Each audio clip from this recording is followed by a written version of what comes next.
ఈశ్వరుడు ఒక్కడు మాత్రం చేతిలో కుడుము పట్టుకుని తిరుగుతూ ఉంటాడు. అంటే పిల్లవాడి లక్షణం. పిల్లవాడు చూడండి, తాతగారు ఎవరో పెద్దవాళ్లతో మాట్లాడుతుంటే వచ్చి తాతగారు తాతగారు అని విసిగిస్తాడు. తాతగారు కాసేపు పక్కకి పో అని విసుక్కుంటే కోపం వచ్చి పక్కకి వెళ్ళిపోయి తాతగారు నన్ను దెబ్బలాడారని మనసులో పెట్టుకుని బాధపడతాడు, ఏడుస్తాడు. వాళ్ళు వెళ్ళిపోగానే తాతగారు పిలిచి ఇవరే ఇదిగో ఈ పండు తిను అంటే మళ్ళీ పరిగెత్తుకుంటూ వచ్చేసి తాత తాత తాత అంటూ ఒళ్ళోకి ఎక్కి కూర్చుని తాతతో కబుర్లు చెప్తాడు. అంటే ఆయన మనసుకి కలిగినటువంటి కష్టాన్ని చాలా తొందరగా ఒక బాలుడు ఎలా మరిచిపోతాడో అలా మరిచిపోయి క్షమించగలిగినటువంటి గుణం, అనుగ్రహించగలిగిన గుణం విఘ్నేశ్వరుని యందు ఉంది.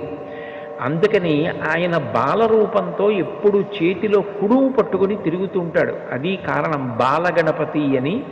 ఎప్పటికీ ఆయన పరమశివుని యొక్క పెద్ద కుమారుడు.